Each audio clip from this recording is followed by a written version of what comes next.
Hello, shoutout mga kalingap. Kamusta tayong lahat kung saan man tayong bansa naroon ngayon? Kamusta tayo? Ngayong araw mga kalingap, pag-usapan natin ang tungkol sa vlog ni Dr. Love. Yung totoo kaya na mayroong artista na dumating sa debut ni Beyonce? Fake or totoo kaya? Sino kaya naman yun? O sabi-sabi lang naman ni Dr. Love yan, kasi lagi lang naman siya nagsasabi na mayroong darating, mayroong ganito, punta ganito sa Beyonce, pero hindi naman totoo. Sabi, palay natin na totoo. Pero ipanood ko sa inyo ang video bago natin umpisahan. Pasalamatan muna natin ang ama ng Kalingap. Santos Matubang, Kalingap Rab, Ate Edna Vlog, at nandiyan din po si Miss Jack Tapia Matubang at si Kalingap Ido at ang aking channel mga Kalingap. Please subscribe and support mga Kalingap. So, ayun mga Kalingap, ay panoorin na natin ang video na yung sinasabi ng Dr. Love na may artista na darating sa birthday ni Beyonce. Totoo kaya yun? Panoorin natin ang video para alam natin kung totoo talaga ang sinasabi niya. Tara, let's go. 1, 2, 3, go. Dito po kasi may isang artista po na darating dito. May isang artista na darating dito. At dito matutulog. Totoo naman kaya. Kaya kung po ayusin yung isang kwarto, dahil meron po isang artista dito na darating. Sa birthday po ni Beyonce.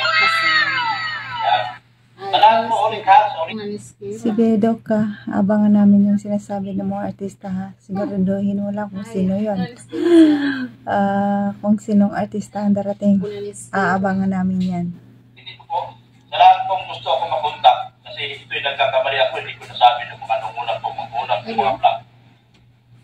Sa lahat po, mga ka-hombre, mga kaliga, kontakin niyo po ako sa aking Facebook. Sa messenger, message niyo po. Andyan po sa script.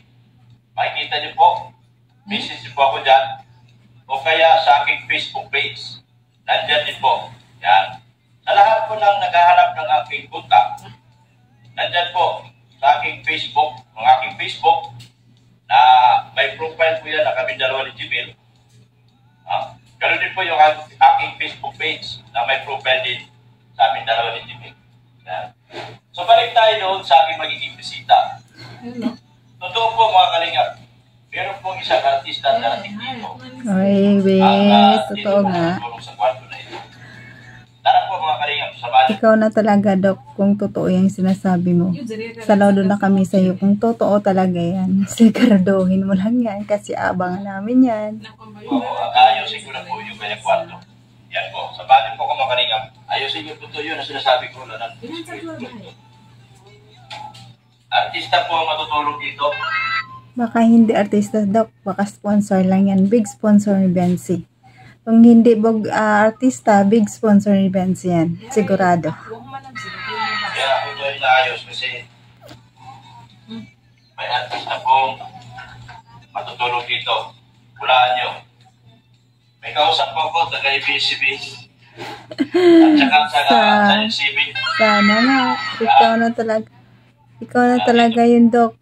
Ikaw na talaga malakas pag totoo yung sinasabi mo.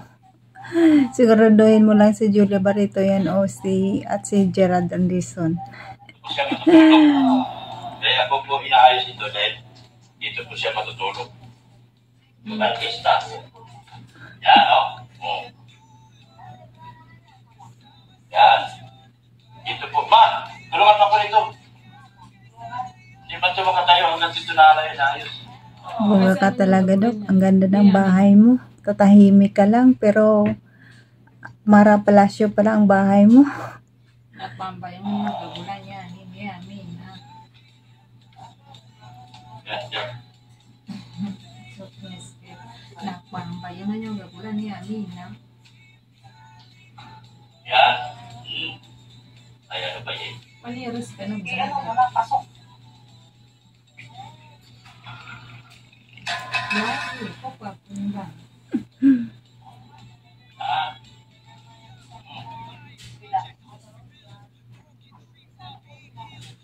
Iyan man yung Yan, isa pong napakagandang artista po mula sa ABS-CBN. Ang matutulog dito. Kaya kung po ito ayusin. Si Dan. Yan. Si Dan, yan. Shoot mo. Yan. Yan.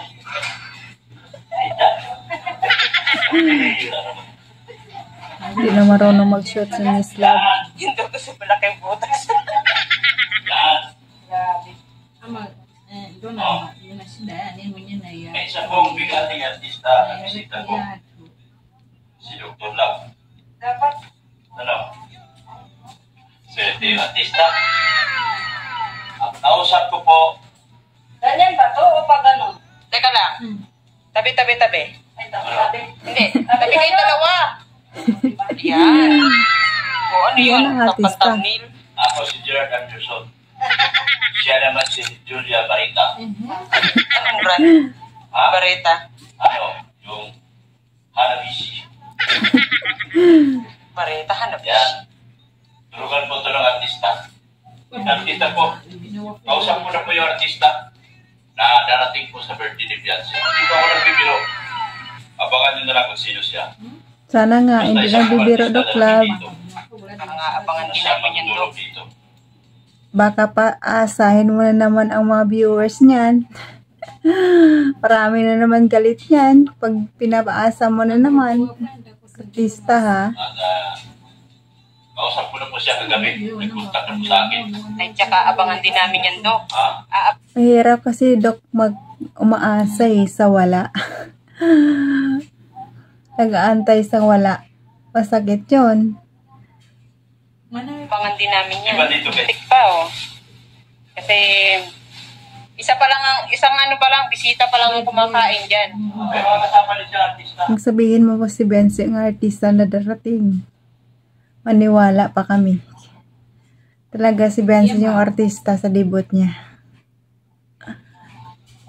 Alam ko si Miguel Yang. Ay, ganyan. Si ano lang, si Vice Ganda, inimbitahan ko rin sana kaya busy siya. Kaya, Oo, talaga. Ito kasi mga artista, ito mga kaibigan ko na talaga sa Manila. Kaya, Oo, Pero, Dok, sino sigurado. talaga unang artistang kumain dito? wala nang iba. Ang pinakamaganda sa lahat ng babae sa Kalingap, si Beyonce. Si Beyonce po ang unang kumain sa lapit sa loob. Kaya, tingnan nyo. Kaya ito ganito, pinalagyan ko na lang ng mga bakal. Iwas tayo sa pagnanakaw. Iwas tayo. Iwas tayo sa pagnanakaw. Kaya yan. Lagyan natin yung pa dito, gilid. Bigatin ka talaga, Doc. Ganda ng bahay mo. Supposed to be, ano to, terrace talaga. Terrace na pinumvert na lang natin sa Japan. Pinumbuhan natin sa dito. Hindi po advisable dito sa Bicol na magkaroon ng terrace sa aking nakikita kasi maulan. Kaya pinabubuhan ko yan. Yan. Pinabubuhan ko yan. Tapos, yan, pwede to. Pwede kang gawa dito ang feeder. Yan. Pero, para may magkasama lahat ng bisita dito natin. Dito ang kailan natin. Pero, Dok, ito kwarto na. So, ayan mga kalingap, abangan natin yung sinasabi ni Doc Love na artista na darating sa debut ni Benzi. Baka naman paasahin na naman tayo. Alam ko fake news to totoo kaya? Ang alam ko talaga sponsor ang darating dyan Sponsor ni Benzi ang darating, hindi artista. Pero asahan namin, malay mo maging totoo ang sinasabi ng Doc Love. Kasi palagi lang naman ang sinasabi tuwing sa live niya, pupunta si Benzi sa ganito, sama si Benzi sa ganito, pero hindi naman pala. Kaya ang mga viewers umaasa. Ang hirap pa rin umaasa sa wala, diba mga kalingap? Napakasakit yun. Inaasahan mo na may darating pero wala pala. Lagot ka na naman Doc Love pag wala na naman yan. Asahan talaga namin yan. Ang mga malapit na ang birthday ni Benzi, 12 days na lang. Ayan, ilang tulog na yan, nakaka-excite na, grabe na naman.